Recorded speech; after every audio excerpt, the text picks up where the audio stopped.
Welcome to another episode of the Heart of Law podcast. My name is Mirena Umizaj, and I'm your host. My guest today is West Palm Beach attorney Chris Searcy with Searcy, Denny, Scarola, Barnhart, and Shipley. Chris graduated law school from Stetson University in the top 10% of his class in 1973. He's shareholder, chairman of the board, president and CEO of Searcy, Denny, Scarola, Barnhart, and Shipley. Chris has been practicing civil litigation for 46 years and is unquestionably one of the finest catastrophic personal injury lawyers practicing in the United States today. Chris, welcome to the show. Thanks for being here. Thank you, Mirena. I'm delighted to be. Thank you. Thank you. So, Chris, how did you spend your COVID isolation days, and is life back to normal for you, your family, and your business? Well, I don't think anybody would say it was normal, but I was, I'm old school. I was putting on a coat and tie and coming into my office every day. I'm too lazy to work if I stay home. And we had about, from April to September, we had about 85% of the people in our firm working remotely. Mm-hmm. And about the 1st of October, we had everybody come back. We staggered the entry over about 3 weeks and got everybody back. And we've been going, full speed since then. And although we had a few people that were in the firm that got the coronavirus, none of them brought it into the office and nobody caught it in the office. So we were very fortunate. Yeah, that's wonderful. And, but coming to work, coming to work every day and sitting in the same place doing Zoom depositions or reading and writing and dictating was like Groundhog Day. I mean, it was wake up, do the same thing all over again. Mm-hmm. A few different things in the facts, and it's not like the life of a trial lawyer when you're always on the run, meeting people, having hearings, trying cases, exciting stuff. It's not the same.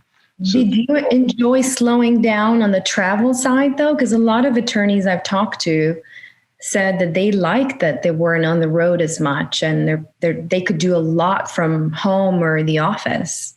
The Zoom depositions are much more efficient than traveling around the country, particularly when you're getting close to trial in a medical negligence case, and you're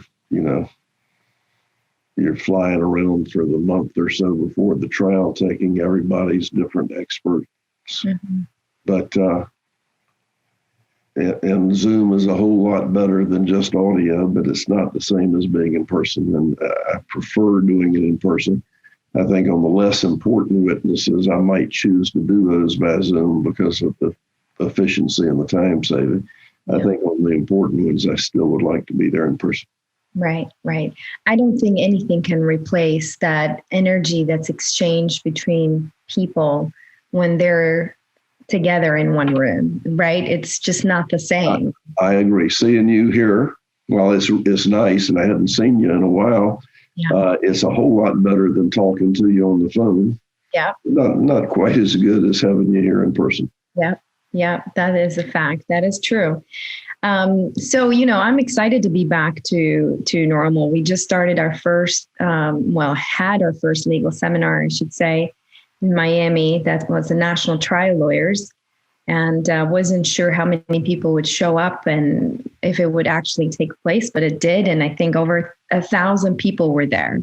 So it felt normal. But I was supposed to be there, and I was supposed to be speaking at that, and I did not show up because Henry, my adult special needs son, his tutor companion, was feeling, coughing and felt bone ache, went and got tested, and he had coronavirus. And Henry had just been with him all day Sunday and Monday. I was supposed to speak on Thursday. Right. And so I was heading down there on Wednesday, and I called and said, guys, get with the executive committee. I think the most responsible thing to do is for me not to come. But I love to talk with lawyers about, things I'm interested in because no one else wants to hear it.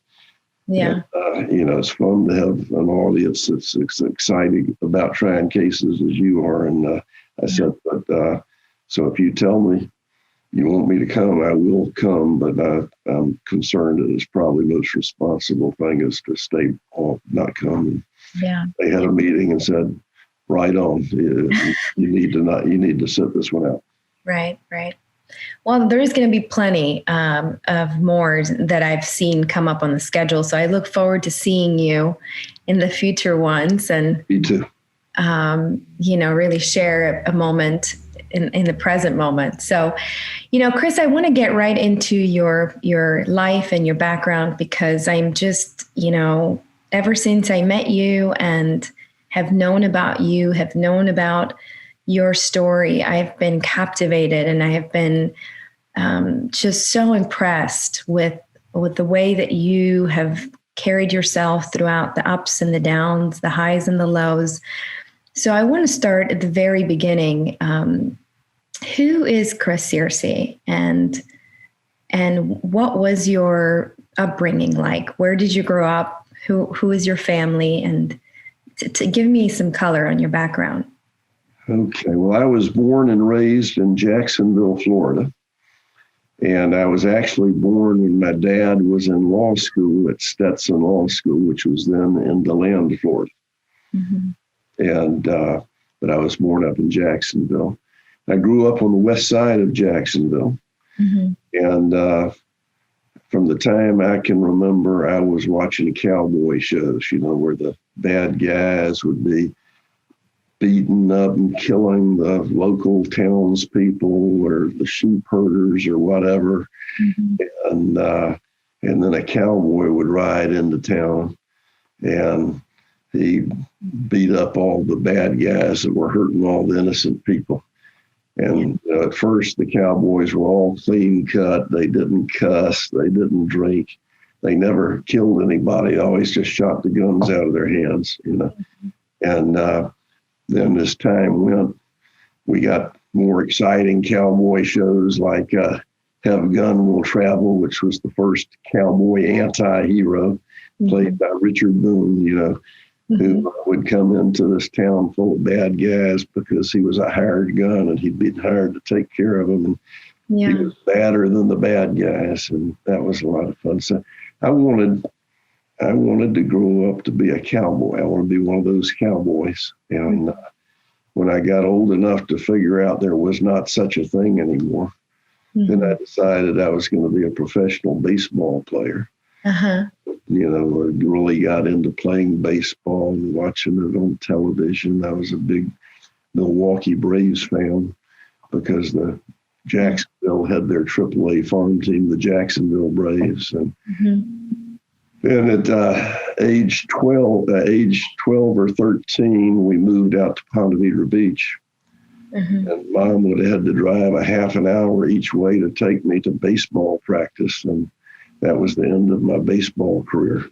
I took up tennis, and I got to be okay at it, but played varsity tennis in college. But all the ones that started at 5 or 6 years old always had an edge on me. And my dad was a lawyer, so I sort of thought, I'll sort of be preparing to go down that road until I have an epiphany and, where I'm overcome and said, this is what I was meant to do in life. Yeah. And that epiphany never came, or at least not in the way I thought it would. I had two defining moments in my life that really had a lot to do with who I am and what I do. And with each one of them, it was like that tale of two cities. It was the best of times and it was the worst of times. And the first one was when I was 12 years old. We'd been out to the beach, the whole mom and all the family. Dad worked on weekends. And we were coming back on a Sunday. We stopped by a new housing community over near Jacksonville University to drop some little friends off that had come out to the beach with us. And we were coming out of there, and we're in a big old Fleetwood Cadillac. Mom's driving. I'm in the seat with my brother and my cousin, my older sister and two younger brothers in the back seat with a couple of more cousins. And all of us, we're going across the street. I feel Mom try to speed up, and all of a sudden, bam! And we're going around in that great big old Cadillac like a helicopter blade. Tremendous G-forces, sugar sand so thick in the air you couldn't see your hand in front of your face. And after about a dozen spins, the thing comes to a stop. I'm not hurt. Mom might have been knocked a little bit unconscious, but not for long. My brother and my cousin are okay, and I was the big brother in the family. My sister was a year and a half older, but I was the one that took care of everybody. I checked on them. I heard my littlest brother screaming bloody murder. He was Blaine was 4. I jump over the seat, and he's there holding his ankle, and I look at it, it's clear he's broken his ankle, and he's screaming, and Mom comes around, and she takes over with Blaine, and I see that my 13-year-old sister, Angie, I guess she was 14 then, is missing, and my 6-year-old brother, Henry, is missing, and I get out of the car and go looking for him. And I see Angie lying in the road over by the curb, looking like a little baby. She's in a fetal position, and she's totally unconscious. And there's some people with her. And I go over, and having been a Cub Scout, I knew how to take a pulse. And I went over and felt for her pulse, and she had a pulse. And there are people that were trying to take care of her. So I looked around for Henry, and I saw a group of people over in the sand by a telephone pole. I walked over there, and there was my little brother lying on his back. He had a big old hole up here in his forehead where the skull had been crushed in by the telephone post, and his teeth were all broken out. And he was lying there. His eyes were open, but they were just glazed over. And I walked up to his feet, and I said, Henry. And when I did, he focused and looked at me and tried to sit up. And some people pushed him back down. Somebody put a plastic airway in his mouth, and several people grabbed me and pulled me away. And that was the last I ever saw my little brother. And my sister Angie was brain injured. She was in a coma for 3 weeks, but she recovered from that and has had a relatively normal life, was able to go back to school and get married and have children. But the worst of times, I mean, I was 12 years old. It was my job to take care of them. And I had failed at my job. So Mom sent all of us back out to the beach to stay with Uncle Fred and Aunt Helen. And, they were at the hospital with Henry and Angie.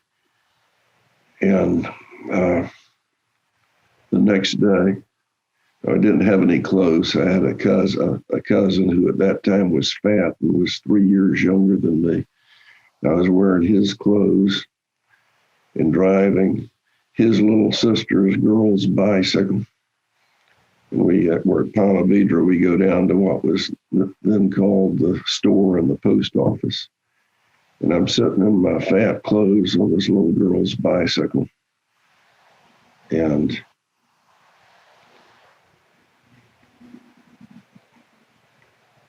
I lay eyes for the first time on my beloved. Priscilla comes walking out of the store, and my little fat cousin introduces me to her. And the way I looked, she didn't notice me too much, I don't think. And but that was the first time that I saw Priscilla. So that was June 1, 1961, when I saw my little brother get killed, and June 2, 1961, when I first saw Priscilla. The best of times and the worst of times. So that's 61. Fast forward to 1974. Mm-hmm. What's that? 13 years. 13 years, yeah. And my first year of law practice was down in Miami, trying cases already. And Priscilla breaks her water a little bit prematurely in the middle of the night, drive her into Baptist Hospital. We're up most of the night, and then they decide she needs to have a C-section. Mm-hmm. She needs to have a forceps delivery because despite the Pitocin they're using, the baby's not coming out. And so I was going to do natural childbirth, and she had a young obstetrician. He said, well, you're supposed to be a doctor to be in the delivery room, but you're a doctor of jurisprudence. You know, scrub up, put something on, you can come in and watch. And I do go in and watch. Mm-hmm. And I see him do an extended episiotomy. Mm-hmm. And I see him reach up into Priscilla's birth canal, get the forceps on Henry's head, turn Henry, and pull him out. What I now know was a high forceps delivery, which had been outlawed about a decade earlier because it brain injured too many babies. But yeah. So I'm standing there watching him sew up Priscilla's episiotomy, and Henry's over at the table with two nurses, and I'm waiting to hear him cry, waiting to see him move. None of that's happening, and he's turning darker and darker and darker. Gets to be about the color of the suit I'm wearing. Mm-hmm. And the obstetrician looks up and sees it and tells the anesthesiologist to leave Priscilla and go help. And he goes and helps and intubates Henry and starts suctioning and everything, and finally get him to cry. And then they show him to me real quickly, and then they take him off to what I learned was a neonatal intensive care unit. Yeah. And he nevertheless came home after about the fifth day, and he was a beautiful baby, but something was never quite right, and it wasn't until he got to be about 2 or 3 and should have started talking that we learned there were a lot of problems, and we've gone on and we decided we'd have no more children so we could devote our life to Henry's special needs. And mm-hmm.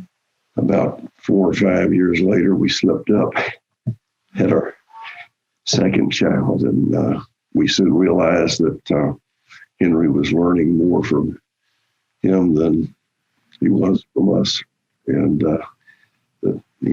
we started thinking about, as long as we're alive, Henry's going to be fine, but what happens when we die? Right. And, so we hurried up and had a few more. They're all wonderful brothers and sisters, and they take care of Henry. And Henry has really become the centerpiece of our family. Yeah. So those are the 2 defining moments in my life. My little brother, Henry Falk Searcy, killed June 1, 1960. And my firstborn child, Henry Falk Searcy II, brain injured at birth, March 21, 1974. Each time the best of times and the worst of times. Yeah. And that's what I have been about ever since. I know, sitting here talking to you intellectually, Yeah. I know just as sure as I'm sitting here, 12-year-old kid in the car, I couldn't have kept that from happening. But emotionally, Yeah. I was supposed to take care of my little brother, failed at my job. And that is a terrible feeling and a powerful force. And with my son, Henry, the same thing. I didn't know what was going on then. I do now. If I know what I know now, I could have kept it from happening, but I didn't know what was going on. I couldn't have prevented it, but emotionally, that was my fault. I should never have let that happen. And I still have that. Intellectually, I know there was not anything I could do.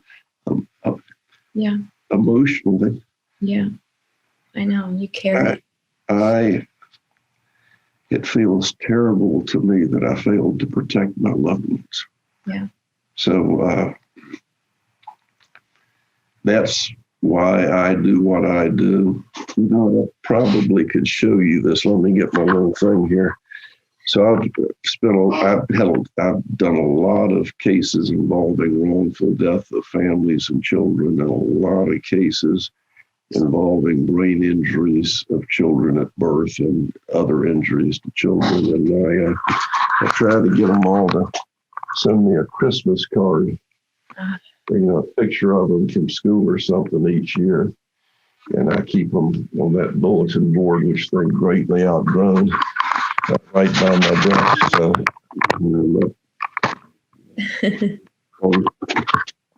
files late at night, which everybody listening to this knows what I'm talking about. I feel like I'm too tired to go on. I can look over that bulletin board and get more energy, more strength, and keep going. So when the whole world, can become your enemy when you lose someone or something that you love so much, but you took the pain and you took the fear that came from those two defining moments that you just described, and you've channeled it in a way that you can still feel that the world is a good place to be and life is precious. Is there a snapshot in time, Chris, that you can find in your past where you made a clear decision to side with hope during those difficult times? Well, it's interesting that this happened when I was 12. I was sort of numb for about 4 or 5 years. And then when I got off to college at University of Virginia, I was on my own. I had a brain that thought a lot more than the one back at 12 did. And what I found myself doing was putting myself in harm's way. I wasn't going to commit suicide, but I kept doing all of this, dangerous stuff, figuring, I get killed, so what? I let my little brother get killed. And so I had a lot of exciting times because of that disregard for my own safety that I had. Because after that happened, I found myself being afraid of things. Yeah. And then I was so disgusted with myself that I could be afraid of getting hurt after I didn't protect my little brother, that I would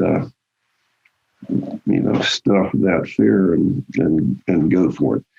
So, and my life stayed that way when I started practicing law, when I had Henry. Yeah.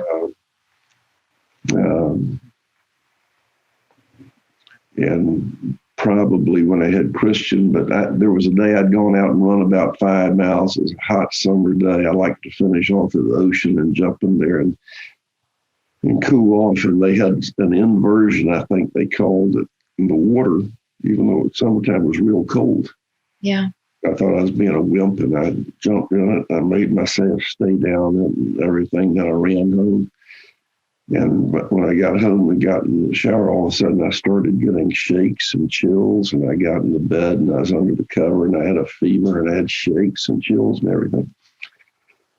And I heard a loud, audible click. Mm-hmm. Heard a loud, audible click. And all of a sudden, this feeling just washed over me. Because I was angry with God all of that time. I didn't quit believing in him. I gotta say, I've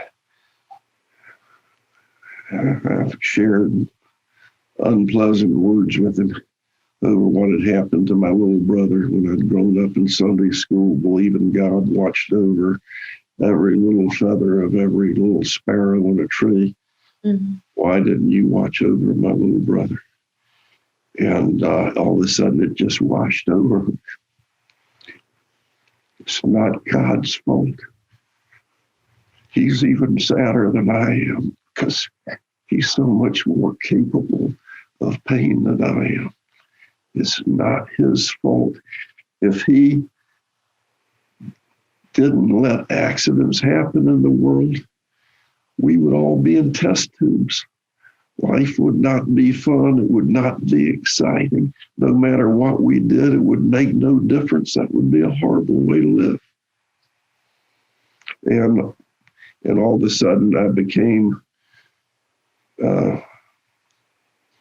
much more at peace with what had happened to my little brother and my sister.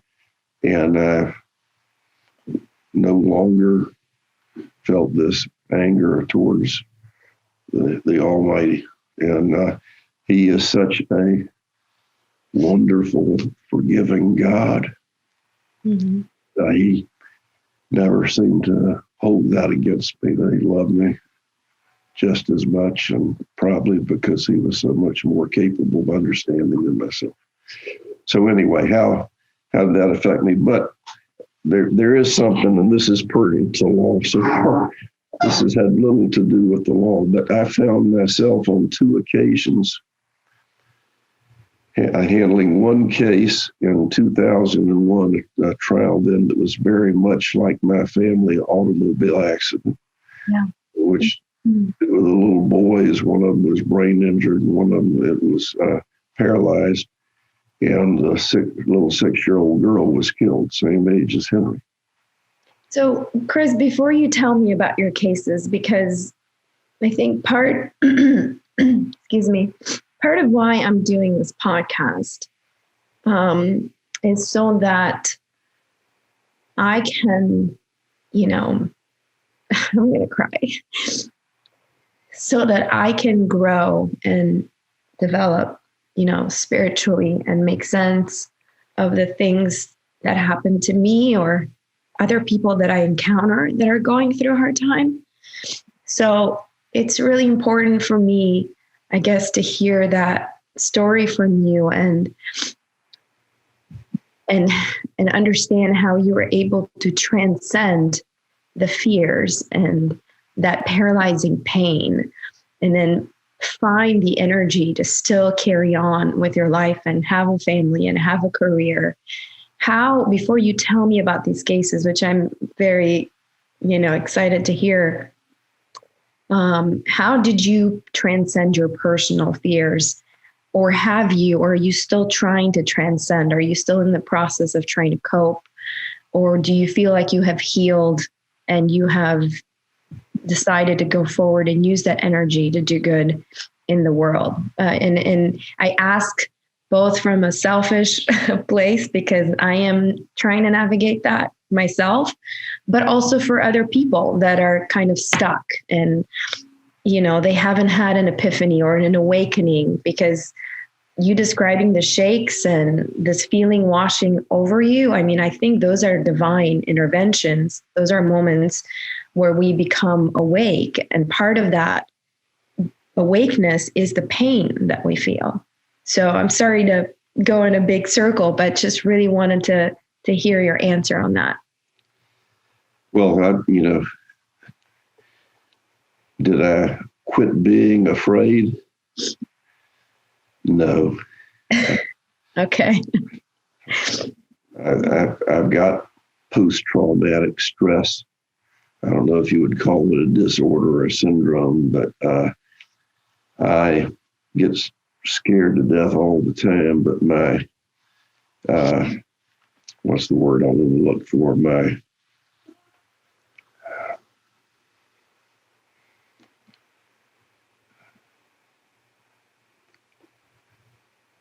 My repulsion of my being afraid. When I couldn't save Henry from being killed, I couldn't save Angie, I couldn't save my son from being brain injured. Yeah. But my disgust for my fear is greater than my fear. So I am all the time doing things that just scare the living shit out of me. Yeah. And but saying I can't let fear into the equation unless there's something that makes sense that I need to stay away from. And I've learned all about post-traumatic stress disorder, of course, from representing clients with it. And so I've never seen a psychiatrist or a psychologist about it, but I know that's what I've had.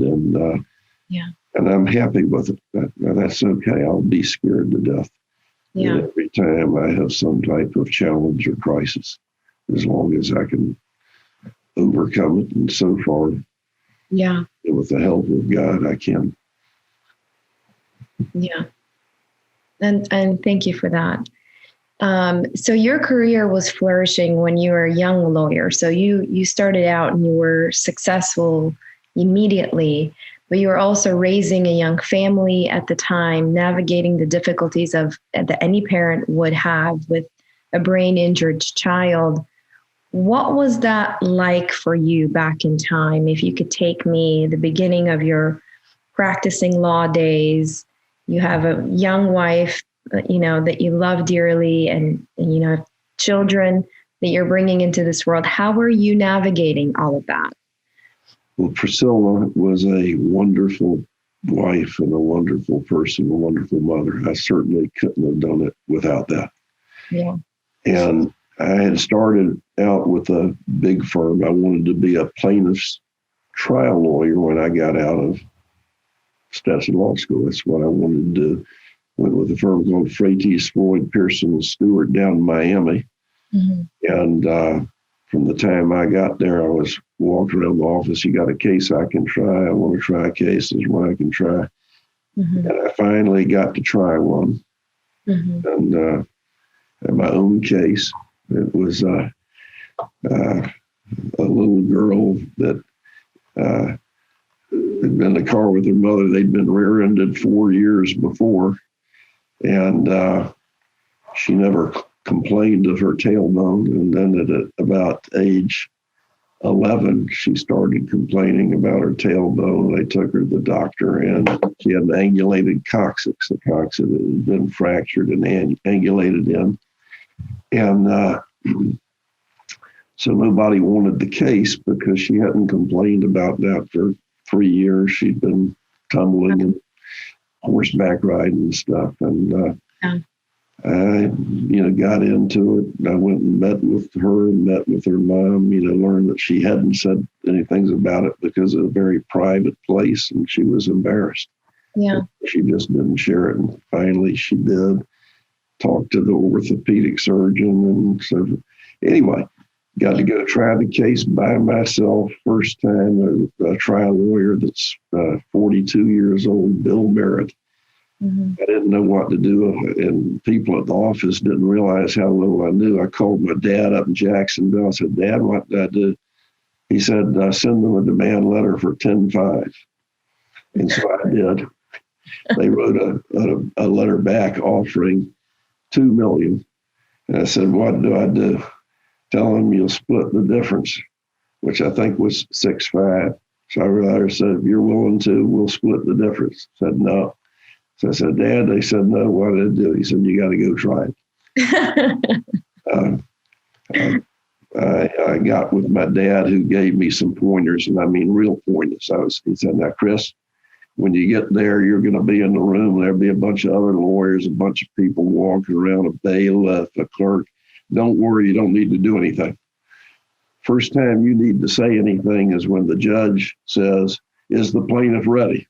Mm-hmm. Then you stand up and say, plaintiff's ready, Your Honor. And he went through, as only a dad would, he went through that kind of detail with me. So we tried to, I picked the jury. I was concerned about this one lady who worked for a lawyer who had a real estate firm, and they also did a little bit of personal injury. But I left her on. She seemed like a nice lady. We tried the case, only one day case I've tried. Mm-hmm. And I came up with this theory about if she could have a coin slot like you do with a Coke machine or something, and if she could, all she had to do was put a dime in it every 10 minutes and there'd be no more pain. Don't you know she'd do everything in her power to get the biggest stack of dimes she could have so she could keep putting them in. Mm-hmm. And I did I argued that, when you look at that, that comes out to $876,000. And they asked the jury for $876,000. They were out for several hours. And Bill Merritt says, Chris, I talked to the company. We'll offer you the 6.5. Well, good. Let me go talk to my clients. I went in and talked to him. Said, Mr. Merritt says he'll offer $6,500, what we offered to sell for. I said, do we have to? And I said, no. Because, well, we don't want to. We think you did real good. So I go back. I said, Bill, I talked to my clients. They don't want to do it. He said, well, you're the lawyer. Just tell them to do it. They'll listen to you. You need to do it. I said, I thought I was supposed to do what they wanted me to. Well, they don't understand. Just go tell them. I said, well, I'll go talk with them again. I'm walking back in, and the jury knocks. They come in, and they're hung. They can't reach a verdict. Wow. The judge reads them the Allen charge, what lawyers call the dynamite charge, sends them back in. The little girl and her mother say, that worries us. We've changed our mind. Tell Mr. Merritt we'll accept the $6,500. I go back. Bill, good news. They said they would take the 6.5. He said, well, I didn't say I was offering it. I just said I might could get it. I must have misunderstood you. And he says, but we'll still offer you the 2. So I'm walking back in to tell my clients, and jury had only been out about another 10 minutes. They come back in.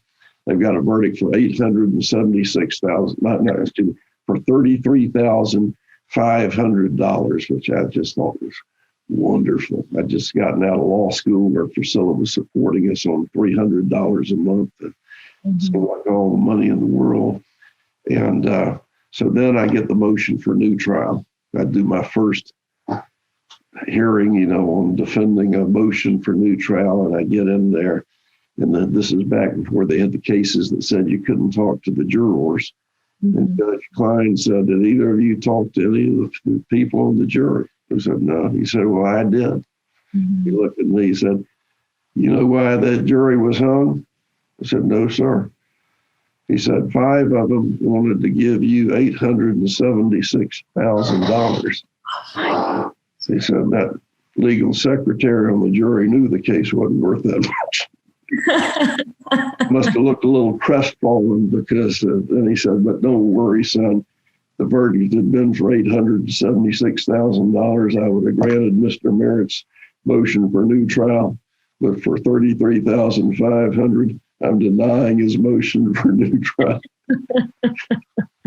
And that was a long answer to. Wow, but that's where I started out. I got some good verdicts there.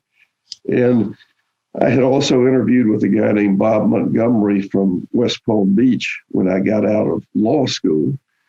And he had made a job offer to me. And he used to be up in Jacksonville and had tried cases against my dad. My dad said he thought I should go with Bob because he was the best lawyer he'd tried cases against. Yeah.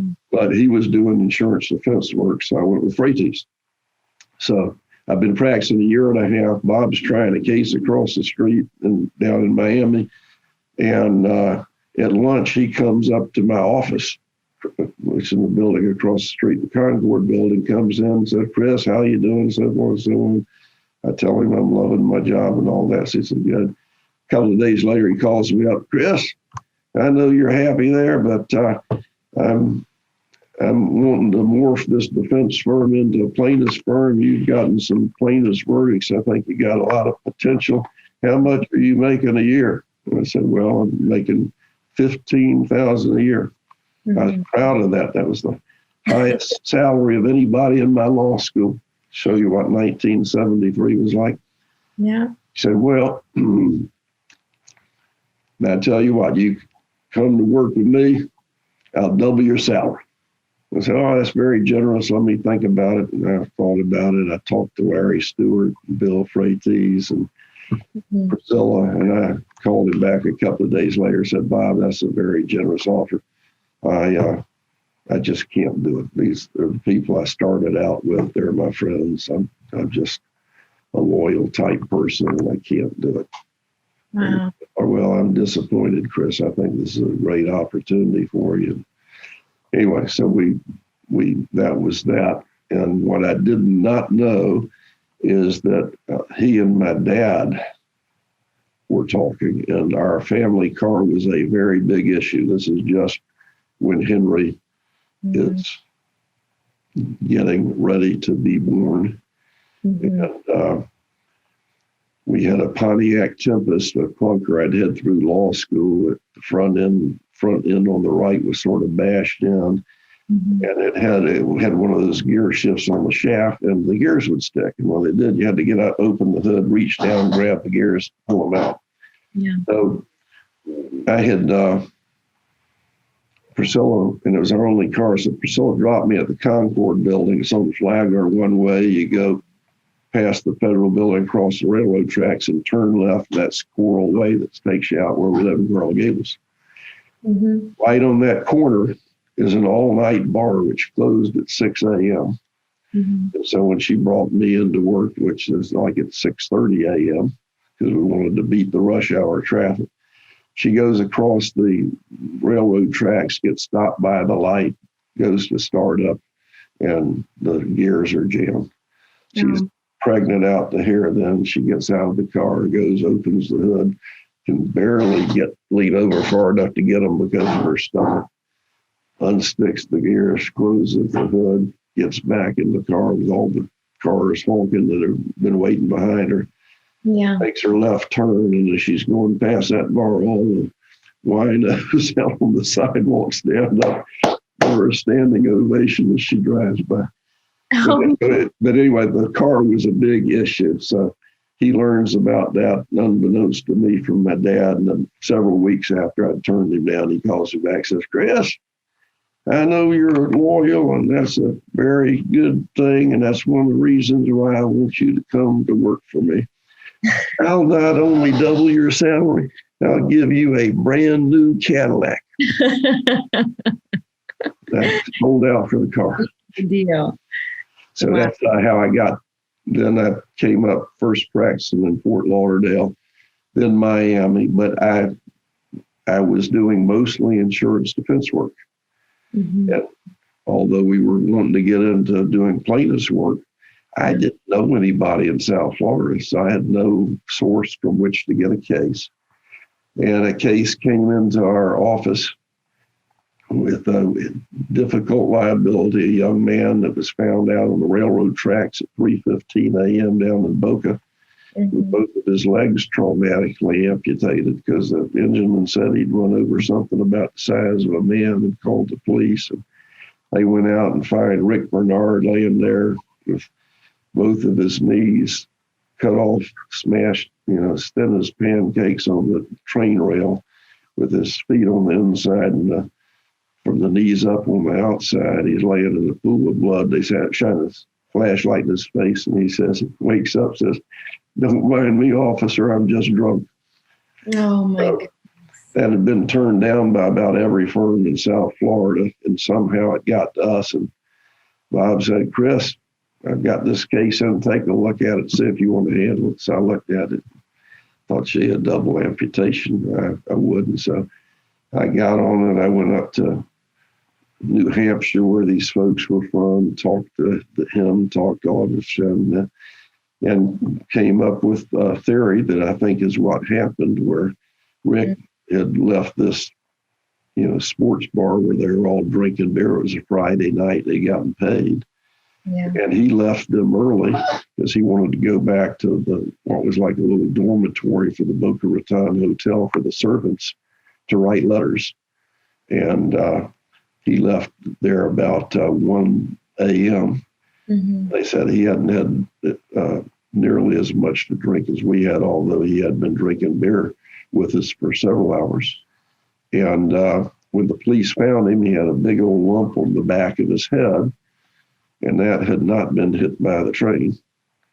And the police didn't know who he was, so they scoured the scene to find his wallet, and he never could. His friend said that he had a lot of cash because he'd just gotten paid. And circumstantially, he'd been hit over the head, left out on the tracks. And wow. That's how it happened. So I tried that case in federal court. Mm-hmm. Had a neat old judge from Chicago. He'd come down in the spring to handle trials, and he did not like my case and gave me such a hard time. At one point, I'm examining my expert witness and asking him these dramatic hypothetical questions. He says, "Mr. Searcy, I think the jury's paying more attention to you than they are to the witness. I'm going to order you to turn around and face the back of the courtroom." And I look at him like, "Yeah, turn around and face the back of the courtroom." And he turns to my expert witness. Said, "Now, Mr. Rowley, you just give him your pitch, whatever it is." And I'm standing there like Peck's bad boy looking at the back of the courtroom. Fortunately, the expert was good. That allowed him to get into evidence, all sorts of things that wouldn't have come in if I was questioning him. And every once in a while, peeking at the jury. They're peeking at the wild case. Anyway, I got a verdict for $1 million. That was the first $1 million verdict that a young lawyer had ever received, right? In a personal. I was at the time that happened back in 1977. Yeah. I was the youngest lawyer in the United States to have gotten $1 million verdict for a single person. And back then, I think maybe in the history of Florida, there were 4 verdicts of $1 million or more. Mm-hmm. Mm-hmm. All of whose final arguments I had read. Yeah. And so I got that verdict for $1 million when I was 29. And then the next year, mm-hmm. I tried a case that was a terrible case. It was also a train case, but this is one where the guy's driving a concrete truck across a private crossing. It's just got the cross bucks. And he goes out in front of a Florida East Coast Railway train and gets clobbered, and he's not killed. He's disabled. The lawyer who had it before ends up committing suicide and letting the case be subject to dismissal from prosecution. They moved to dismiss it for prosecution. I went up and I got the disabled guy to come sit out in the hallway. I said, "If the judge lets us, we're going to start trial today. You need to be here. Come sit here." And we got in and they talking about the delay and everything. I said, "Judge, his lawyer committed suicide. You can guess that he had no malpractice and coverage by the time he got into that condition. This man's got no remedy but this case. There will be no delays from us. He's out in the hallway, and if you'd like, we can go across the hall and start picking a jury. We're ready to go." He didn't dismiss it. We got to try the case. I got the verdict for $2.35 million. I finished that on a Friday. On the Monday, I started a case up in Sanford, Florida, a little podunk town. They'd never had a verdict of $200,000 before, and my secretary's father was coming across a 6-lane divided highway doing a left turn and gets T-boned. The police had charged him with the accident. I was trying that case. And that one just lasts a week, and I get a verdict for $1.975 million. So now I'm 30, and I've got $3 million plus verdicts, and there still haven't been 10 in the history of Florida. And I'm a baby lawyer, and I've got 3 of them. So yeah. Then I started getting plaintiff's cases. Then the game changed. The entire game changed. That's how it got started. And was I scared to death on every one of those cases when I was trying it? You betcha. Just as scared as I could be, but I was convinced that I was never going to let that fear affect me. Yeah. And I never did, other than it making me work hard as hell all the time. And to this day, when I'm going over to try a case, when I'm driving to the courthouse, I got this little voice inside my head saying, Chris, is this the time everybody's going to figure out how stupid you really are? And I really do. But that makes you prepare real hard, you know. You know, it's crazy, Chris, because I've been doing these interviews for 2 or 3 months. And I can tell you almost every lawyer that's been a guest on my podcast, and when we talk about the greatest fears and the greatest failures, the one that comes up consistently for every single person is that everybody's afraid that they're an imposter, that they're a fraud, and that they're going to be, out in the public. Everybody's going to find out. It's just a matter of time. And it's absolutely crazy because everybody, including yourself, are some of the most brilliant, most talented people that I've ever met, encountered, that this industry, has as talent. Why do you think that is? Why is that an inherent fear that we have? That I don't know if everybody's afraid of that failure like I am. And it makes trying cases very exciting. But I think probably part of the reason, at least, that it scares me is there are so many variables in a big jury trial. Yeah. It's very difficult to be in control of all of the variables.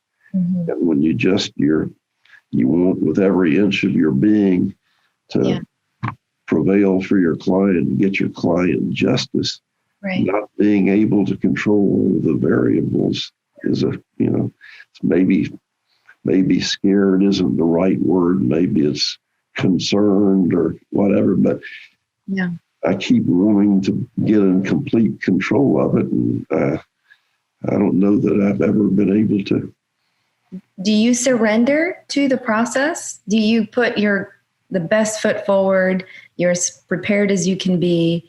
You get in the courtroom, and then you have to let go of control, right? No, that I do. By the time I get ready to go try the case, I say, okay, worst thing that can happen is for my family to die. The next worst thing to happen is for me to die. Yeah. Probably the next worst thing after that is to get disbarred. And, I don't care what happens. I'm going for it. I'm going to give it all I got. And, and there's it's like the gladiators back in the days of Rome. And I learned about this, and I thought, that's sort of what it's like. And they would walk out into the arena knowing that before the day was over, half of them were going to die. Yeah. And they, get their weapons and salute the crowd. Morituri te salutamus, meaning we who are about to die salute you. And when you get to that point, where you say, I don't care what happens. I'm going for it. I'm not leaving anything behind. I'm not making any. I'm going for it. It's a wonderful feeling. It's It's a freedom. wonderful thing. 'Cause now you've sublimated all of your fears and you have died unto yourself to live for your client. And that is a very special feeling. And Yeah. Yes. I think you can achieve great things when that happens. Beautiful. Yes. So, I mean, you received a $63 million verdict in 2004, $57 million settlement 2001. You've got $30 million dollar settlement in 2007, $49 million in 2008. And it goes on and on. I mean, you've tried and you've settled so many cases, and the value of life is priceless. But I think raising the value of what these cases were worth, you made sure that these stories were heard and these people were acknowledged and they were given their dignity back. Is it a spiritual process almost? It's like you're serving, you're helping another being just kind of pick up the pieces and try and make the best of their life and start a new normal for themselves? Very much so, I believe.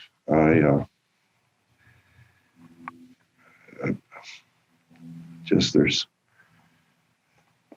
unless you've been there, unless you had one of these terrible tragedies, yeah, you don't really know what it's like. There are some things that we can't quite, we can learn things out of a book. We can learn things from people telling us things. There's some things that just can't seem to be quite fully or accurately described. Mm-hmm. Someone else. And I think that having had the two defining tragedies in my life that I mentioned, my little brother and my firstborn son, I have been there, and I think I have a good idea of how my clients feel. And, before we can teach anybody anything, we first need to understand it ourselves. Mm-hmm. And I think that understanding has enabled me to do very good things for my clients and get very, I have had a long run of getting a lot more money on cases than people thought you could get, and not for any reason other than really listening to my clients, putting all of it away and really listening to them and believing them and thinking it out and then trying to help these six strangers in the courtroom from what they hear come as close to understanding that as they can. And when you understand it, the damages are profound. I think having the person that's in charge, in these cases, the court or the jury, listen to everything and find in the injured party's favor is sometimes more important than the money they can recover. It's like, okay, I never gave up. Mm-hmm. I took it to the top, and they understood. Mm. That's such a big thing. Yeah. But I had, there were two cases. One, and I do want to tell you about it since I've told you about my little brother and my brother. And in 2001, I found myself trying a case that was very much like my family. Mm-hmm. On the day that my little brother got killed, my sister got brain injured. Yeah. Kathy Jenkins was going to visit her mother in Riviera Beach. She came north on Congress, turned right on Blue Heron Boulevard, went up to US 1 and turned left to go to her mother's house. The road had been under construction for 4 months. That's the way it had been every day. And they were changing Blue Heron Boulevard, the street that she turned onto, they were changing that from a 4-lane divided highway to a 6-lane divided highway. So she brings the kids that morning. She turns into the outside lane, the second lane from the median, and goes to her mom's house. There were barricades all along the outside of that outside lane because they've been building a new lane on each side of the highway. It wasn't an interstate, but of the highway. And that day, while she's at the house with her kids, 6-year-old Jasmine and 3-year-old twins, Landon and Jordan, they figure they've completed the outside lane. They remove all the barricades, and they decide they're going to make some changes to the 2 left turn lanes.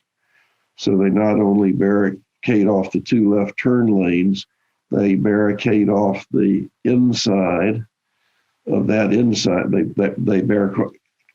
barricade off the inside lane, thinking, well, now we got 2 lanes of through traffic. We can barricade off the inside lane and make it safer for the workers.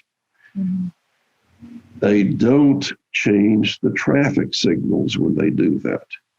And the traffic, they had a permissive green ball, meaning if you came up to the intersection and the light was green, you could look, and if no traffic's coming the other way, you can take a left turn. So it's 9 o'clock at night. Kathy's coming home with her children. Jasmine's in the front seat. The 2 boys are in car seats in the back seats. And she takes a left turn. But now, mind you, the inside lane is what previously had been the outside lane. Mm-hmm. And it's like she's running a red light when she's taking a left turn from the outside lane. She goes across what had been the outside lane, which is now the inside lane. She goes across the westbound turn lane. She goes across the eastbound turn lane. She goes across the previous inside lane for eastbound, the second lane, which used to be the outside lane. And as she's entering that third lane, she hears the roar of an engine, tries to speed up the car. Wham! T-boned by a Riviera Beach police officer in his own vehicle, who's late for roll call and is coming through that intersection at about 60 miles an hour. And when Kathy comes to, she finds all 3 of her children unconscious. Fire rescue and everything gets there. They're all taken to the hospital. Landon is paralyzed and comatose. Jordan seems to have some paresis on one half of his body and has had an injury to his head. They're not sure how serious. And they learn that night that 6-year-old Jasmine is dead. And that was so much like what happened with myself and my family. And I find myself in the courtroom trying that case. And it's like I'm getting to represent my little brother and my sister, who I was so helpless to help. And, a lot of people talk about having to have professional detachment. As far as I'm concerned, that's out of place in a personal injury case, because I was at one with that case. I had lived it myself. I had been there, and I was on fire. And we tried that case. We had offered before the trial started to settle all claims for $36 million. Yeah. The Ranger Construction Company, who was the money behind it, had offered $6 million. We tried the case for 3 weeks, and I couldn't do anything wrong. Cross-examination was like heat-seeking missiles nailing the targets.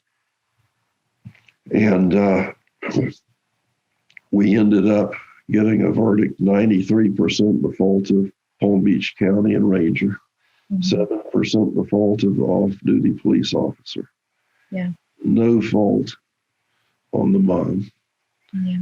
And a verdict for a total of $256 million. 146 for Landon, 60 for Jordan, and $50 million for the wrongful death of 6-year-old Jasmine Jenkins. Wow. And Kathy Jenkins, it meant so much to her after she'd been cited for being at fault for the crash that killed her children. It meant so much to her to be found zero fault by a judge and jury. And so I have pictures of Landon and Jordan up here with me, and a picture of Jasmine, the one that was on her funeral. Yeah. Thing. And so I see them all the time. And Jordan and Landon now are, I think, just celebrated their 27th birthday this past December. Went to their birthday party. But anyway, so that's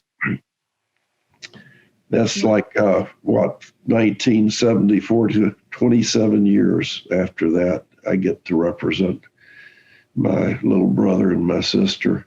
Did you feel like you got closure by trying that case in any way, or what was that like for you? What did it do for you personally? Okay. Well, I got to tell you 2 stories for that then. One of my best friends is a gentleman my age, a lawyer here in town, Pat Masson. And his daughter, Katie, grew up in the sandbox with my son, Henry. When he was younger, we didn't realize he had special needs because none of the kids could talk then and so forth. And I came home from work one day and Henry had 2 teeth marks on each side of his nose, where the skin broken, pretty good teeth marks. And I said, Priscilla, what happened? And she said, well, all of a sudden, Trish and I heard Henry screaming. He was playing in the sandbox with Katie, and we looked over and she had his nose on her mouth and she was clamped down. So anyway, there was always a special bond between Henry and Katie. And when Katie was 15, we were out skiing when it happened, but she and some others had gone to Air Force Beach on Singer Island, which is a deserted beach area. It's near where they had, back then they had a nude beach. I don't know if they've got one of those anymore. But so the high school kids would go there to party out on the beach. And they had parked, and Katie was on the side of the road, in the sand. And there was a guy that was drunk, and he was out in the middle of the road with his drink. And a waitress is driving home from work, and her right headlight is out. And she's coming up, going about 50 miles an hour, sees the young man out in the middle of the road with a beer, drunk as he can be. And instead of slowing down or anything, just swerves to the outside to give him a wide berth and swerves off the road a little and hits Katie at 50 miles an hour. No. Katie flies through the air, and she is in the intensive care unit at Palm Beach Gardens for longer than Angie. She was in a coma for 4 weeks. And everybody was hoping that she would live, but fearing that she wouldn't make it, except her mom. Her mom knew she was going to live. But anyway, Katie made a recovery. She has some significant orthopedic disabilities, some significant intellectual inabilities, but it didn't stop her from getting back to a normal life and graduating from high school and tried to do a little bit of college. But anyway, Henry, had special needs. He didn't have girlfriends or anything, but there was always sort of a special bond with Katie and Henry. I was in that trial in 2004. This is now 15 years after Katie's accident. And she came to us in my study at my home, and I had charts taped up with the wall and doing all this stuff, working on this Jenkins trial. We were in the last week, and the doorbell rings, and I go, and it's Katie. I said, "Hey, Katie, how are you doing?" She said, "Fine." She said, "Mr. Searcy, can I talk to you?" And I said, "Sure, Katie, come on in." Brought her in the study. Mm-hmm. And I said, "What's up?" She says, "Well, I've never been able to remember anything about my accident." I said, "Yeah." She said, "Well, last night I did. I remembered it." I said, well, tell me about it." She said, "Well, I got hit, and it was real hard. And I was flying through the air, and I was all tense. I was just as tense as I could be. And your brother, Henry, came to me. And he said, 'Relax all over, just like you're in this room. Relax all over and you'll be okay.' And I think that's what saved my life. And being a trial lawyer, the first thing I do is start cross-examining her. I said, "Well, Kate, how old was Henry?" She looks up and says, "Well, he was about my age, probably about 15 or 16. Henry was 6 when he died, and I thought, maybe people age differently in heaven." So what color hair did he have? He said it was sort of a brownish blonde, sort of a dishwater type of color. That's the color hair Henry had. Mm-hmm. And so I started thinking, and Henry, when he was little, had been bitten by a boxer, took a chunk out of his cheek. And so he had a scar there. Mm-hmm. And I said, "Well, Katie, did you notice any scars on Henry's face?" And she looks up and said, "Well, there was a little something here." Oh, my goodness. Made a believer out of me. So anyway, I talked with her, and I went back and we tried that case. And while the jury was out, mm-hmm. we were doing negotiations in the hallway, and all this stuff was going on. And so we had a lull. I went in, and I was just leaning in the courtroom, leaning with my head back against the rail and my eyes closed. Mm-hmm.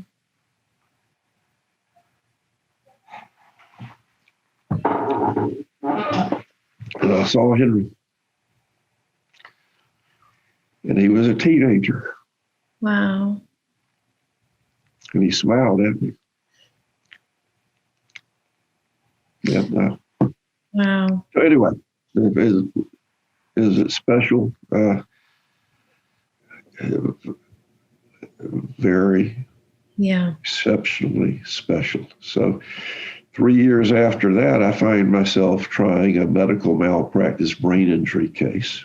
It's one my partner, David White, had worked up for me, and I didn't get, because I was trying other cases, I didn't get to get on this case until 2 weeks before the trial. But it was starting early in January, so I at least got to, it was Christmas holidays, and I could do a lot of work to come up to speed on it. And as I'm reading the medical records, and they had the best obstetrician, maternal fetal experts, pediatricians in the world saying nothing's wrong here, the picture perfect. They did a low outlet forceps on this baby. The reason he had a hind blood, a hind brain, a cerebellum full of blood. It was born with a congenital disease, and that was just a symptom.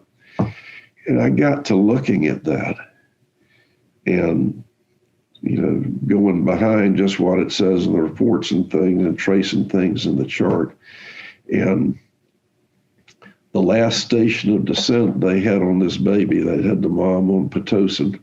Last station of descent, it was -1, meaning the widest part of its head is above the narrowest part of the birth canal. And it's not yet engaged. That's you engage your zero station when the widest part of the baby's head is at the narrowest part of the birth canal. That's the last thing they have. The nurses call the obstetrician in because they've overstimulated the mom with Pitocin, and it's causing the baby to have trouble, heart rate. He's in tachycardia. He's having some accelerations. The obstetrician comes and does what he calls a low outlet forceps delivery. I talk to the clients. I ask them what happened. Her brother was in there for her natural childbirth. Mm-hmm. Tell me what happened. I said, well, he reaches up with the forceps, gets it on the baby's head. Then what happens? Well, he turns it to get it in the right position. And then what happens when he pulls it out? So describe how he pulls it. So he was really pulling hard. I thought he was going to pull her off the table. And so I knew what happened. It was a high forceps delivery. Yeah. And they had the best experts, and they testified, this is picture perfect. Nothing, nobody could have prevented this, not anything wrong. The baby had the back compartment of the brain, the cerebellum full of blood, which I knew was from this high forceps delivery. They were contending that the baby had Chiari syndrome, where you get born essentially without a hind brain, without a cerebellum. And so I'm trying that case, and again, I had no professional detachment. This was my son Henry. Yeah, I knew what happened, and I was on that, and I got the best obstetrician, maternal fetal experts, chairman of the departments of the Mayo Clinic, the University of Chicago Medical School, the most famous things they are.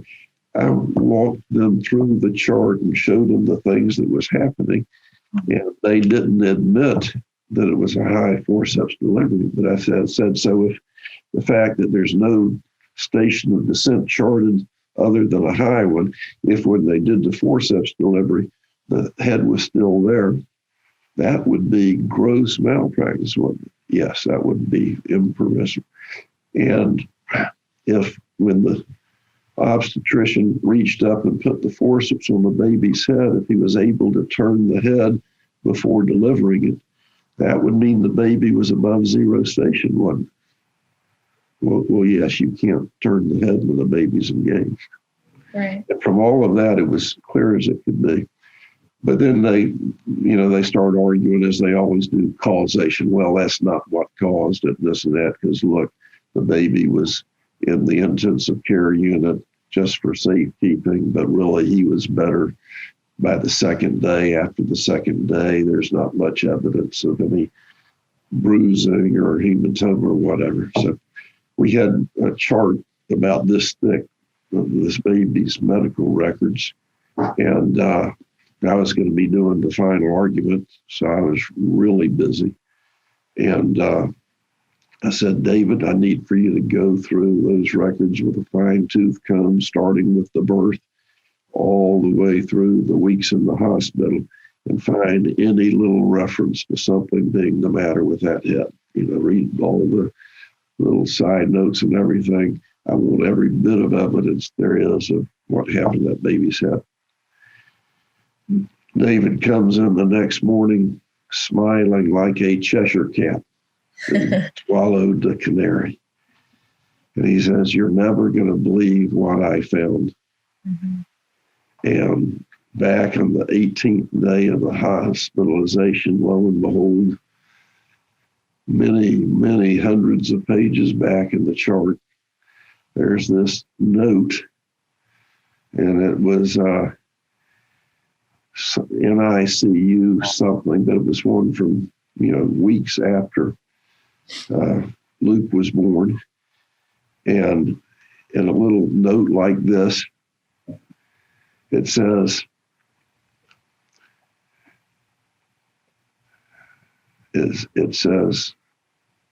high forceps delivery baby to NICU.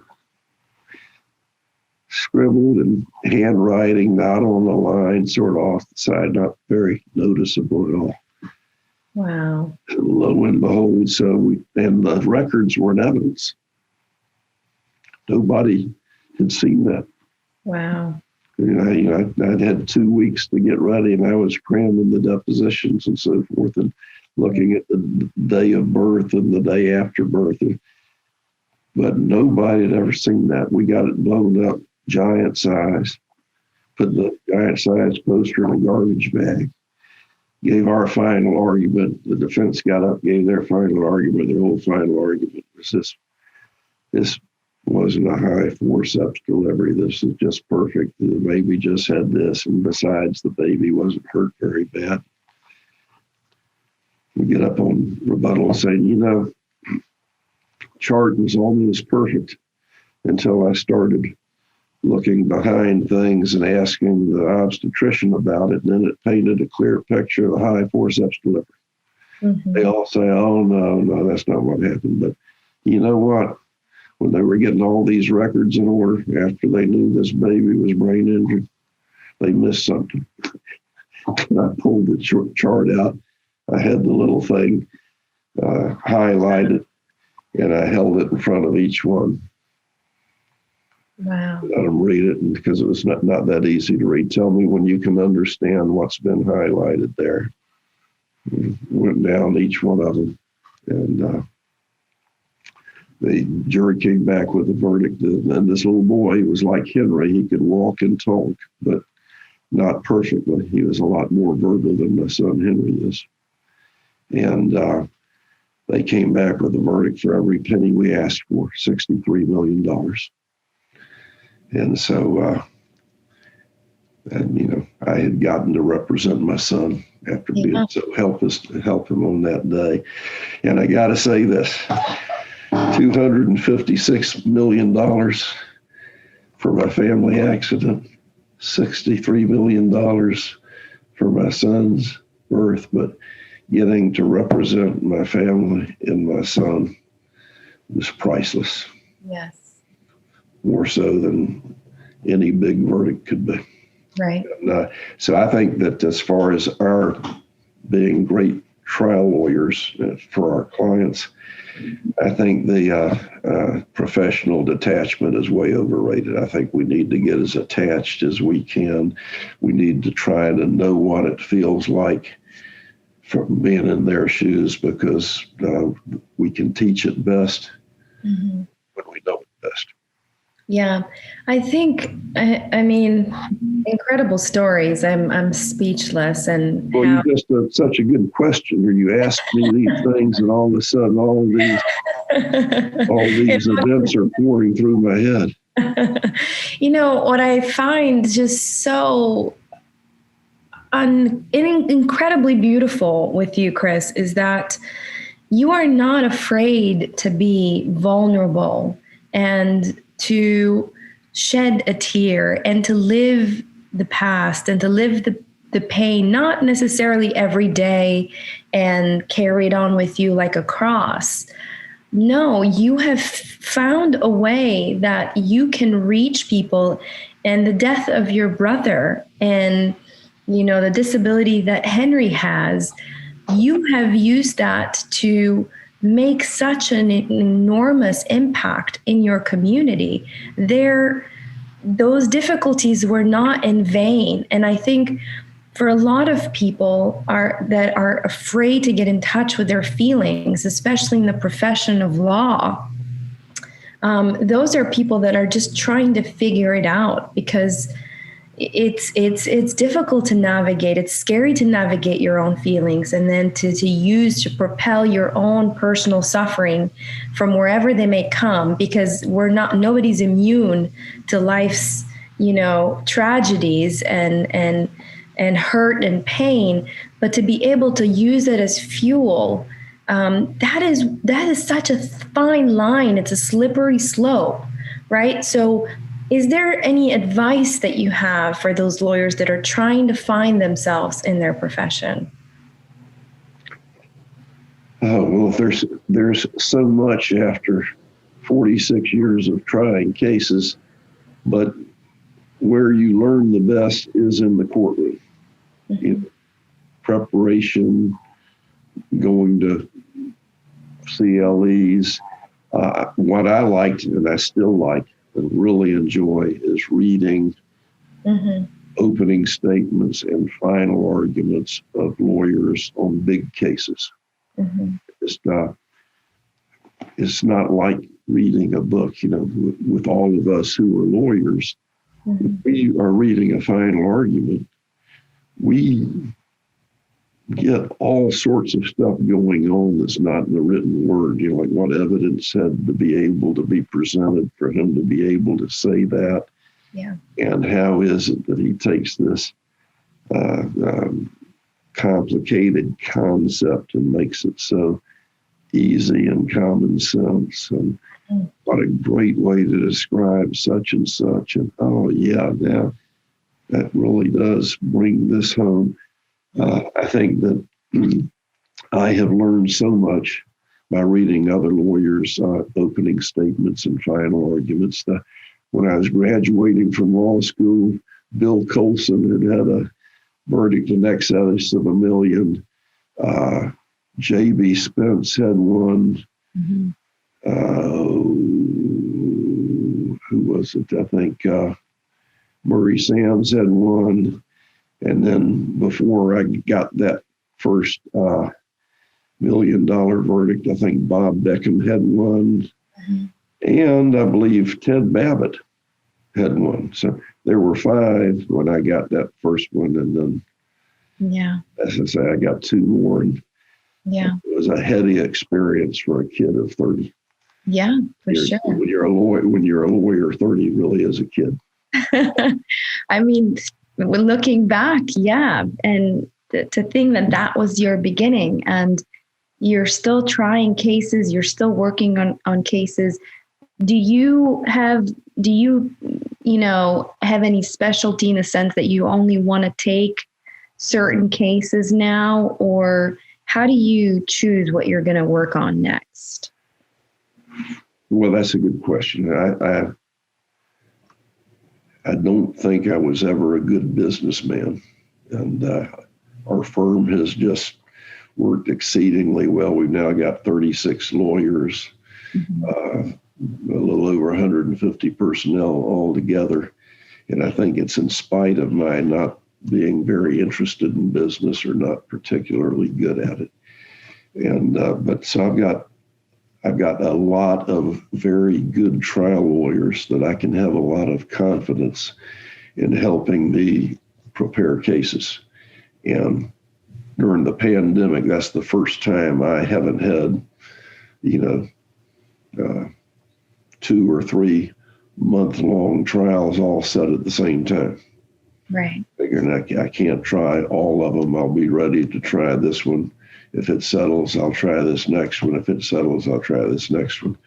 So I got to try a lot of big cases, more than I could have if I'd had to do all of the workup myself.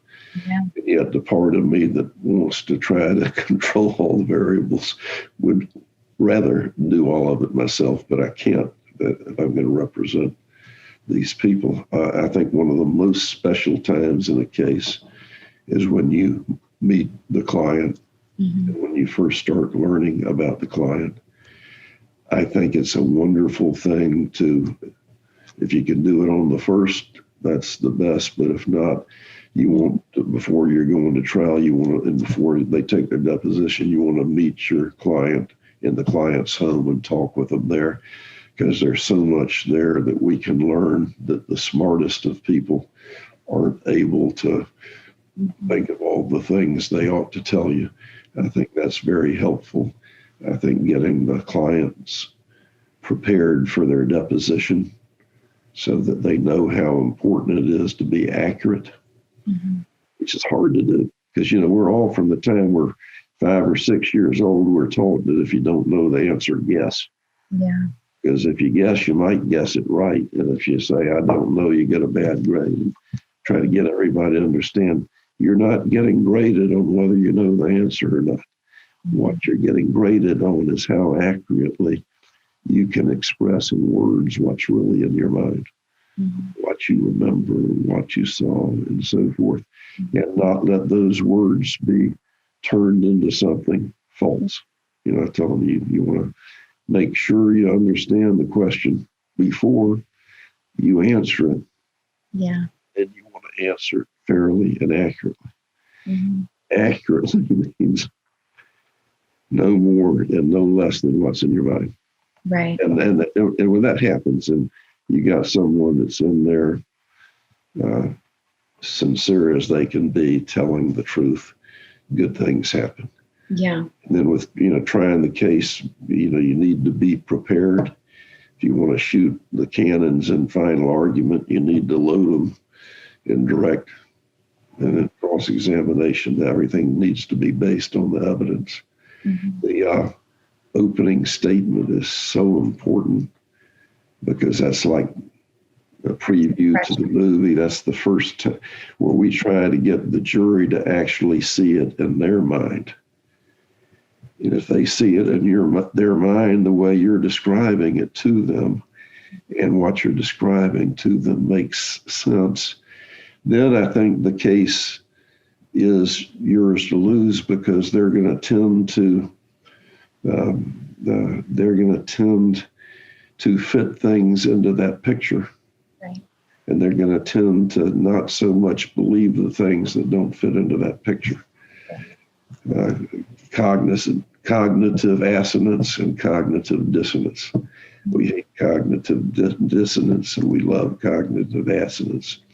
And if you can get them to see the picture and it's a picture that makes sense, they'll tend to want to pay attention to the evidence that goes along with it and tend to be a little dismissive of the evidence that doesn't. So there's all sorts of things. And, you get one bad.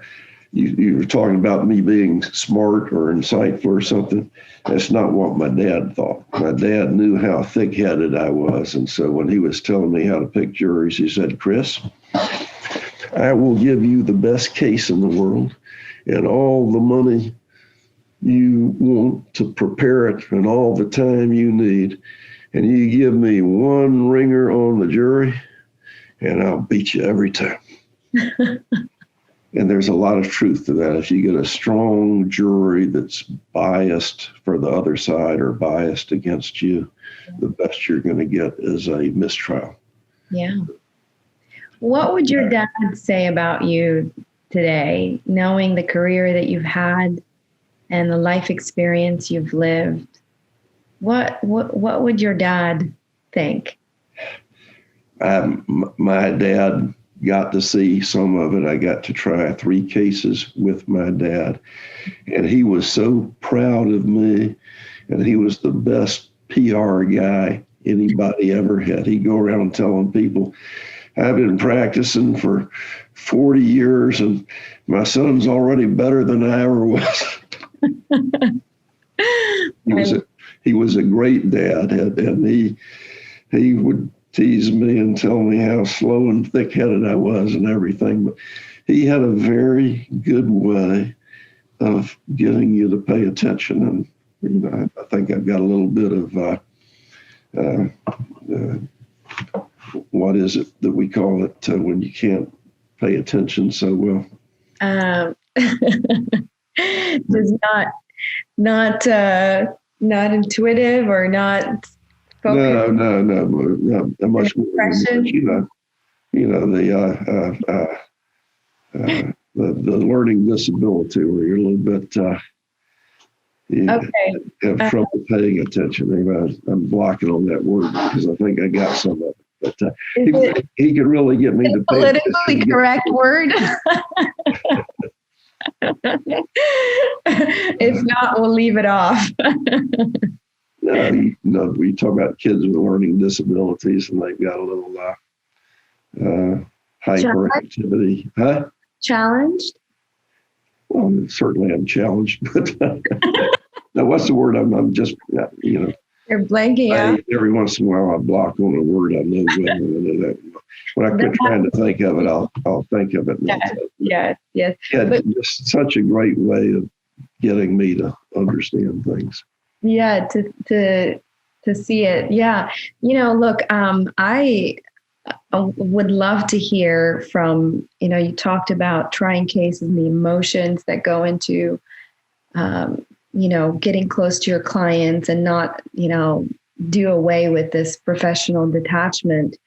But talk to me a little bit about business, because it is, I think, an important part of running a law firm. And I am sort of in the financial world of, not sort of, I am in the financial world of, in the legal business. And I see a lot of different attorneys, a lot of different firms, a lot of different business models.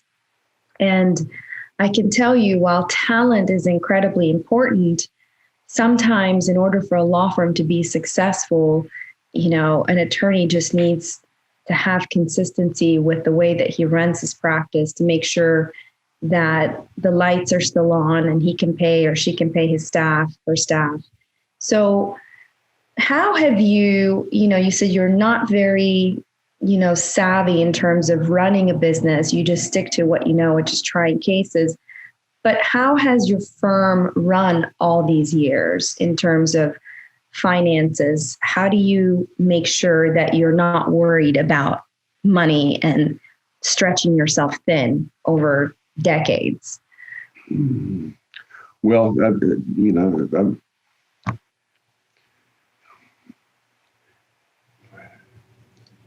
I practice. I was a senior name partner in this firm for 13 years. Mm-hmm. Bob Montgomery was the managing partner of it, and he was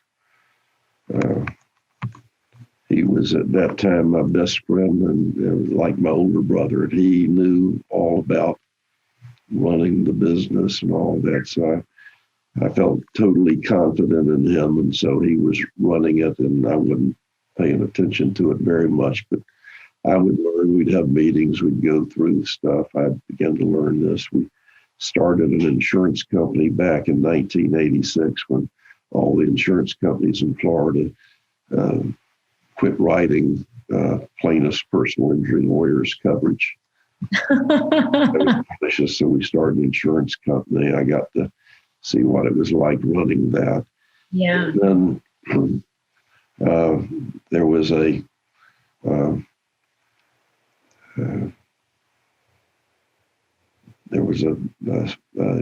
sad and traumatic time in my life in 1989. Mm-hmm. And I won't go into the details, but where Bob had to leave the firm. Mm-hmm. And then all of a sudden, here I am running this firm. And we're starting with a maxed out loan at the bank of $10 million. And this is when all the banks are going under. Mm-hmm. And there was a way that we could have gotten out of paying that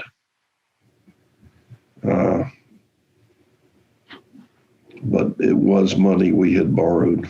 Yeah.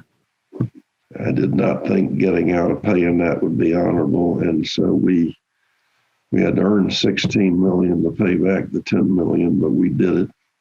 Mm-hmm. And I began, running the firm. One thing that I had sort of begun to think and noticed and believed is that the most important thing in running any business is to compensate everybody fairly. Yes. And even if you try to do that, it's not easy to do that.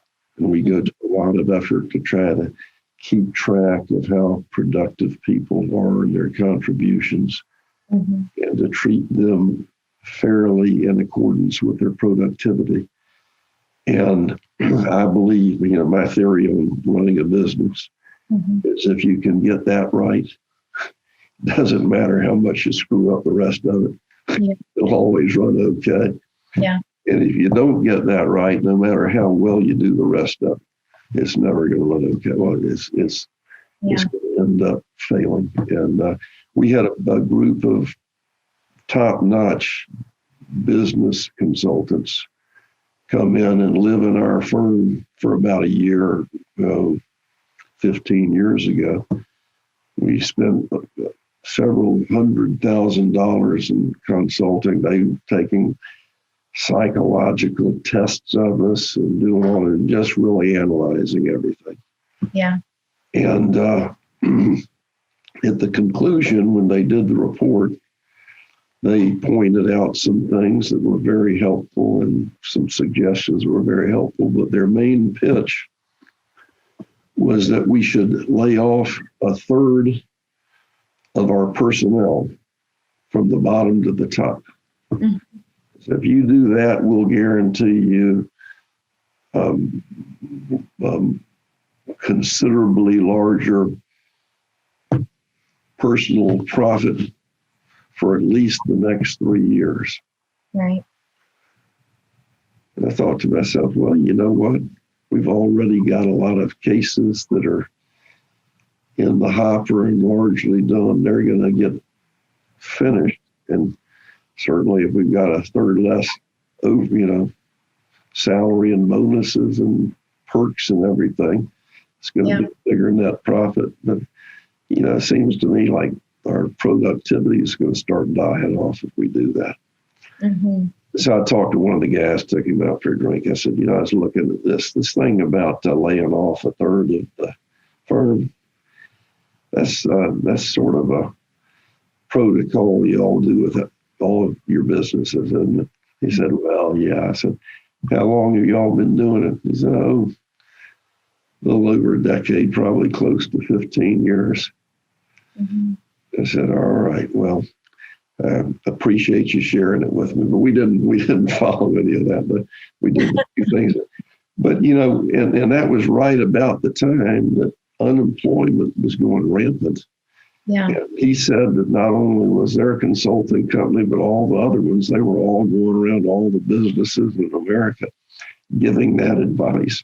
Yeah. And got everybody laying off a third of their people.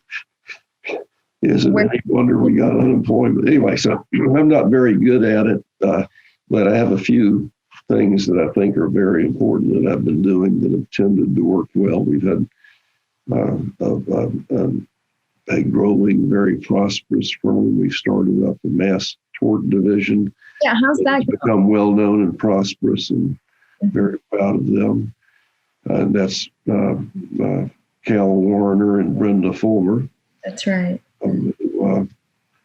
Were the lawyers I have running that, and they've got Katie Kazaya that's come aboard with them, who's very good. And I don't enjoy mass tort work as much as what I do, because it's a lot of it takes a lot of skill, because you got to manage a lot of things. You've got to keep a whole bunch of clients informed, right?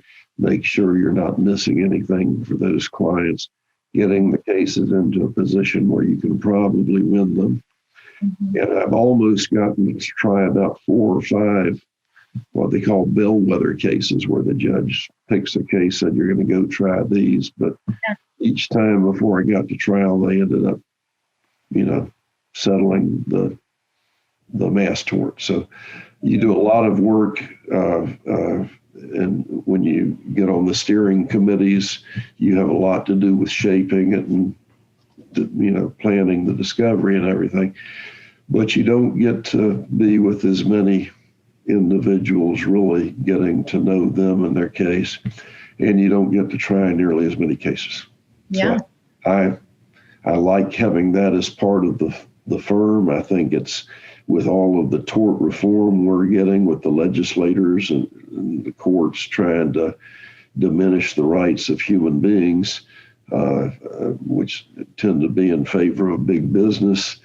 That seems to be the way to go, because you can take a bunch of little cases and put them all together, and it's a big case, and you can still afford to handle them well. We get into positions where we can't handle small cases, even if they're good cases. We can, we end up doing them for friends anyway, but where it's just not profitable to handle a small case.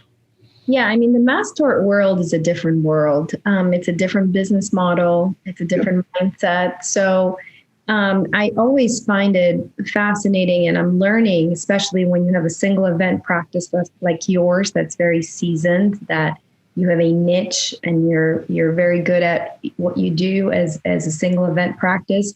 And then you add on the mass tort division, and that's an entirely new world. So it sounds to me like you have the right operators running that division and really paying attention to those cases, because it is very true that one of the things that's lacking in mass torts, I believe, is that human interaction where you don't get to meet the clients, you don't know their stories. It's a broad sort of approach to litigating, an MDL. Yes, it is. Yeah. So you're very involved, excuse me, I went down the wrong pipe. You're very involved in the Florida Supreme Court Historical Society. And I saw that and wanted to know what exactly has been or is your role or work there, and give me a little color on that. Well, the Florida Supreme Court is such a part of the law of Florida, which is such a part of all of our lives, that we thought, we should do some things to preserve it so that we can learn about our predecessors, learn about what was good, what wasn't. And it's been fascinating. And one of the things we did was we would go and we would interview former Supreme Court justices while they were still alive and ask them about their career on the court and some of the great moments. And so that's been a delightful thing to do. I got to go and interview Ray Ehrlich, who was on our Florida Supreme Court, just a brilliant justice, did a wonderful job. And when I was a young lawyer, he was doing insurance defense work in Jacksonville.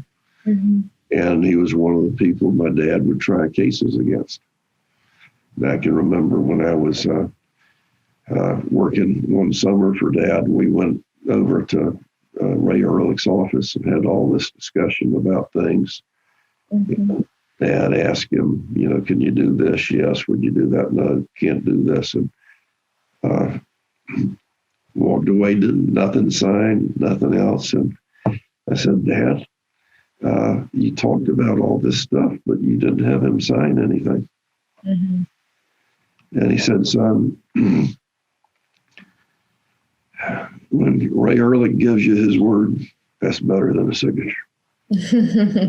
So I found myself decades later interviewing Justice Ehrlich about his career. That was a lot of fun. I'm sure you've gotten this a lot in your career, but you should have run for office. And the fact that you haven't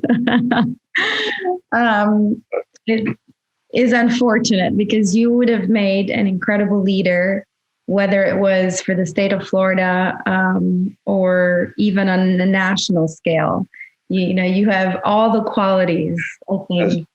That's very nice of you to say, but I don't think that I would. I think politics is a game, where your friend is your friend now, and 10 minutes later, he's your enemy. And it's just, I'm more comfortable with, where you choose up sides and you fight the bad guys. Yes. It comes from the old cowboy show days. But, I can understand. So I don't think I would be good at politics. And so I've got no interest in it. My interest in politics is to try to protect the wrongfully injured victims so that they can get fairness in the wakes of their tragedies. And that sometimes seems to be a losing battle, but I do my best at that. Well, as long as you're involved, there is no losing battle. So like I said at the very beginning of this podcast, Chris, you are a man that just keeps on becoming, and you're the man that quietly goes about your life, that does good and noble things. A noble man loves his family, his community, and adapts to the needs of those around him. And that's what you've done. You're someone who has a prosperous career, not because for the glory to attain things for yourself, but simply because everything that you touch is infused with your abundant energy, your integrity, and your good intent. You have channeled your pain, like we talked earlier today, and your fears to fight and fuel your fight for justice, and recognize your influence in the world and strive to make that influence memorable and positive. You do that. I feel like every time we meet, I sense that, I feel that. I respect you so much, Chris, and I'm grateful you accepted my invitation to be on my podcast. So thank you so, so much. Well, thank you so much, Mirena. And at one point, I'm going to have to do a podcast of you, because you had some very difficult times growing up in a war-torn country. And you came to this country as a young adult, speaking a second language and trying to make a living for yourself. And you've become very successful, have a wonderful family and beautiful children. So there's a podcast that needs to be done. I thank you so much. And I don't know that I can express how much this means to me, and everything, our interactions over the years have been very impactful in my life. And so again, thank you for being a great friend and a mentor. And I look forward to a future conversation soon. Thank you, Mirena. And I love helping people that have been wronged and been hurt. I mean, why am I still doing this? I really love it. Mm-hmm. Thank you for letting me wax, nostalgic and reminisce about some of it. It's been great. I loved it. I enjoyed it so much. Have a wonderful rest of your day. And you. Thank you. Bye-bye.